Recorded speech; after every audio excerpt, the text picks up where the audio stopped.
ঠিক আছে, দেখো এখানে বলছে অ্যাপোলোনিয়াসের উপপাদ্যের মাধ্যমে ত্রিভুজের বাহু এবং মধ্যমা সম্পর্ক নির্ণয় করো। অ্যাপোলোনিয়াসের উপপাদ্যের মাধ্যমে কি বলছিল? অ্যাপোলোনিয়াসের উপপাদ্যের মাধ্যমে ত্রিভুজের বাহু এবং মধ্যমা সম্পর্ক নির্ণয় করো। আচ্ছা, তাহলে আমাকে জানতে হবে প্রথমে, সোনামণিরা আমার, আমাকে জানতে হবে অ্যাপোলোনিয়াসের উপপাদ্যটা কি ছিল। উপপাদ্যটা ছিল এরকম: ত্রিভুজের যে কোনো দুই বাহুর উপর অঙ্কিত বর্গক্ষেত্রদ্বয়ের ক্ষেত্রফলের সমষ্টি তৃতীয় বাহুর অর্ধেকের উপর অঙ্কিত বর্গক্ষেত্রের ক্ষেত্রফল এবং ওই বাহুর সমদ্বিখণ্ডক মধ্যমা উপর অঙ্কিত বর্গক্ষেত্রদ্বয়ের ক্ষেত্রফলের সমষ্টির দ্বিগুণ। কারণে আমরা শর্টকাট বলছিলাম এরকম যে আমাদের একটা ত্রিভুজ ছিল, সেই ত্রিভুজের নাম ছিল কি বলতো বাবা? ABC একটা ত্রিভুজ ছিল। এই ত্রিভুজ এই ত্রিভুজের কয়টা বাহু? তিনটা বাহু। প্রথম বাহুর নাম কি বলছিলাম আমরা? প্রথম বাহুর নাম বলছিলাম AB। দ্বিতীয় বাহুর নাম কি বলা হচ্ছে? দ্বিতীয় বাহুর নাম বলা হচ্ছে BC। AB BC না বলে AC বলে। আচ্ছা, AC। আর তৃতীয় বাহুর নাম কি বললাম আমরা? তৃতীয় বাহুর নাম বলা হচ্ছে আমরা BC। তারপরে উপপাদ্যের মধ্যে কি বলছে? প্রথম বাহুর বর্গ দ্বিতীয় বাহুর বর্গ। ঠিক আছে, তৃতীয় বাহুর ক্ষেত্রে কি বলছে? তৃতীয় বাহুর উপর মধ্যমা। তৃতীয় বাহুর কি?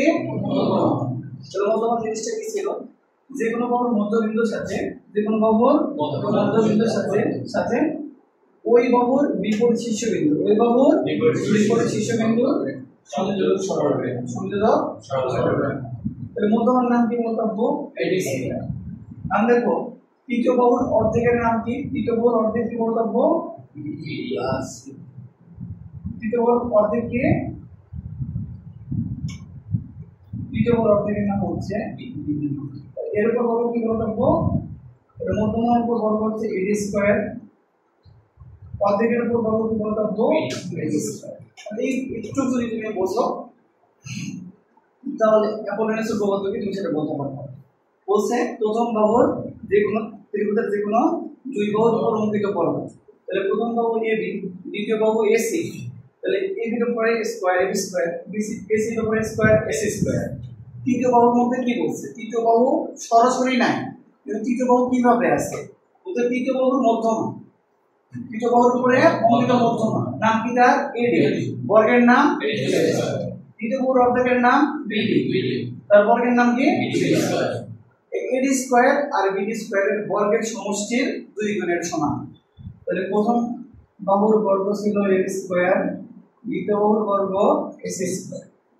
ঠিক আছে, তৃতীয় বাহুর মধ্যমা বর্গ AD স্কয়ার, অর্ধেকের উপরে বর্গ BD স্কয়ার, সমষ্টির 2 গুণের সমান। এটা কি ছিল আমাদের অ্যাপোলোনিয়াসের উপপাদ্য। আর বুঝতে অসুবিধা আছে? বিন্দু পরিমাণ অসুবিধা আছে? হ্যাঁ, আপা বলো।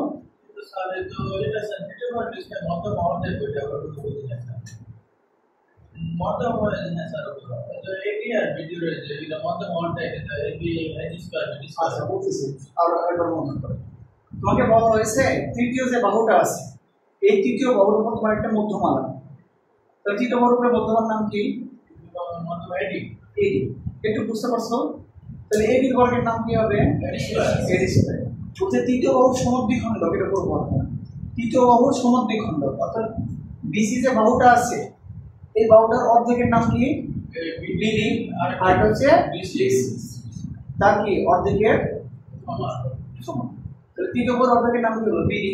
তাহলে BD এর উপর বর্গ কি বলবো? BD square. এখানে বলছে প্রথম বাহু এবং দ্বিতীয় বাহুর উপর অঙ্কিত বর্গের সমষ্টি তৃতীয় বাহুর মধ্যমা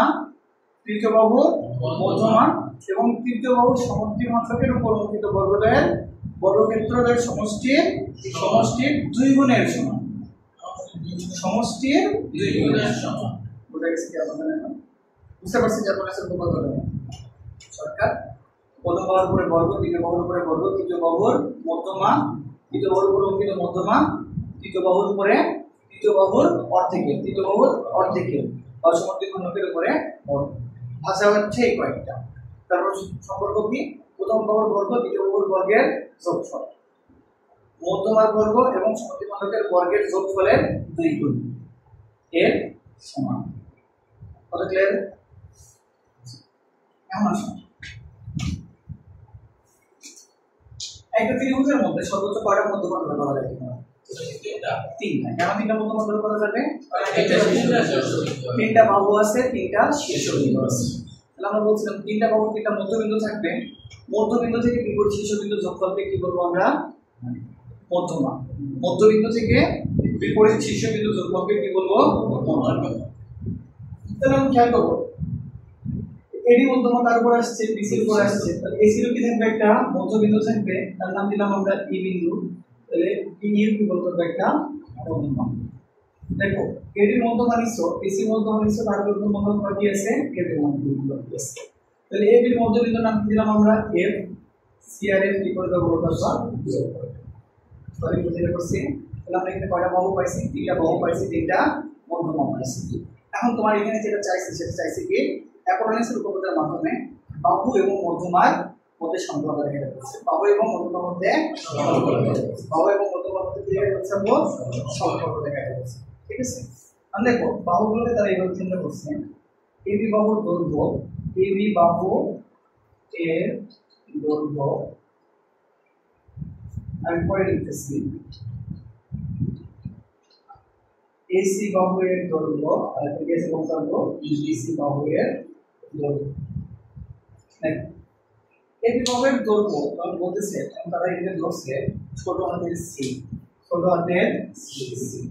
আর তোমাকে এটা মনে রাখতে হবে এর মধ্যে অ্যাবসেন্ট কি আছে? C absent. তাহলে এর দৈর্ঘ্য হিসেবে ধরা হয়েছে ছোট হাতের সি।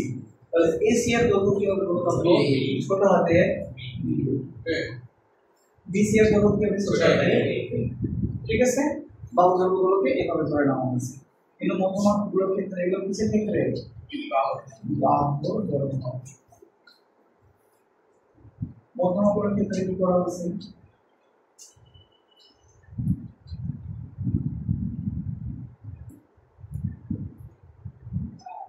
দেখো মধ্যমা দৈর্ঘ্য কি বলছে? এবি এর দৈর্ঘ্য বি, কোনো চাপ নাই এখানে, যা আছে বি এর দৈর্ঘ্য ই। তাহলে বি এর দৈর্ঘ্য বি এর দৈর্ঘ্য বি এর দৈর্ঘ্য হচ্ছে এখানে মধ্যমার এডি এর দৈর্ঘ্য ডি, বি এর দৈর্ঘ্য ই আর এ এর দৈর্ঘ্য এফ। কিন্তু এখানে ডি এর ধরে নাও জিনিস, এটা কোনো ফিক্সড জিনিস না। তুমি চাইলে অন্য কিছু ধরতে X Y Z M N O P Q R তুমি যেটা ইচ্ছা সেটা ধরতে পারো, কিন্তু বই তারা এটা ধরছে আর তোমাকে বইটা দিয়ে করে দিচ্ছি। বুঝতে পারছি বাবজান? বুঝছো কি? এটা এতটুকু বুঝছো? তাহলে আমার যে এই উপপাদ্য বোঝার জন্য বা এই সম্পর্কটা বোঝার জন্য আপনি প্রথমে কি বোঝা লাগছে? অ্যাপোলোনিয়াসের উপপাদ্য বোঝা লাগছে। অ্যাপোলোনিয়াসের উপপাদ্যটা এখন আমরা সহজে বলি কি? প্রথম বাহুর বর্গ দ্বিতীয় বাহুর বর্গ, প্রথম বাহু এবং দ্বিতীয় বাহুর বর্গের সমষ্টি, প্রথম বাহু এবং দ্বিতীয় বাহুর বর্গের সমষ্টি। তারপর বাকি আছে তৃতীয় বাহু, তৃতীয় বাহুর কলঙ্কিত মধ্যমা এর বর্গ, তৃতীয় বাহুর কলঙ্কিত মধ্যমা এর বর্গ, তৃতীয় বাহুর সমদ্বিখণ্ডকের উপরে বর্গের সমষ্টি 2 গুণের সমান। ঠিক আছে, তারপর আমরা যখন প্রমাণে যাব তখন আমাদের কি করে লাগছে? বাহুগুলো আছে, বাহুগুলোর দৈর্ঘ্য ধরছি, যে মধ্যমাগুলো আছে মধ্যমাগুলোর দৈর্ঘ্য ধরছি। বুঝতে পারছি তো আপনারা? সমস্যা আছে কি? সমস্যা নেই। কেমন আছে? আপনি যখন এই বিসির কথা বলতেছেন, কার কথা বলতেছেন? বিসির কথা বলতেছেন। তাহলে আপনি এখানে ধরছেন বিসি ইকুয়াল কি ধরছেন? এ ধরছেন না বলেন। এখন আপনি এখানে কি বললেন? বিডির কথা বললেন। তার কথা বললেন বিডি। তার মানে হাফ অফ বিসি এটা সব কি হবে? হাফ অফ এ হবে। তাহলে বিসি মানে কি বললেন আমরা? বিডি। কথা কি বুঝাইতে পারছি? তাহলে বিডি হাফ অফ, আপনার কি বিডি আছে নাকি বিডি স্কয়ার ছিল? মনে করে দেখেন, এটা দেখেন AB square plus AC square is equal to কি ছিল বলেন? এডি স্কয়ার এডি স্কয়ার, আগে এডি স্কয়ার আর বি স্কয়ার দেখেন, AD square plus B square AD square কি লিখুন? এস বলতে সেটা আপনার কোস। বি দিয়ে আছে না বি স্কয়ার আছে ওই মধ্যে কি করা লাগবে বর্গ তাহলে হাফ অফ এর উপর স্কয়ার তাহলে কি আসলো আপনার B square equal to 1/4 S আমরা কেটে বুঝতে পারছি সমস্যা সেটা নিয়ে বুঝতে পারছি তো আপনি কেটে পরে উঠে নেবেন পাশে উঠে নেবেন সময় এটা করবেন যারা বাসে উঠে দিচ্ছেন তারা বাসে উঠে নেন আর এখন যারা উঠে দিচ্ছেন তারা 1 মিনিটের মধ্যে উঠে ফেলেন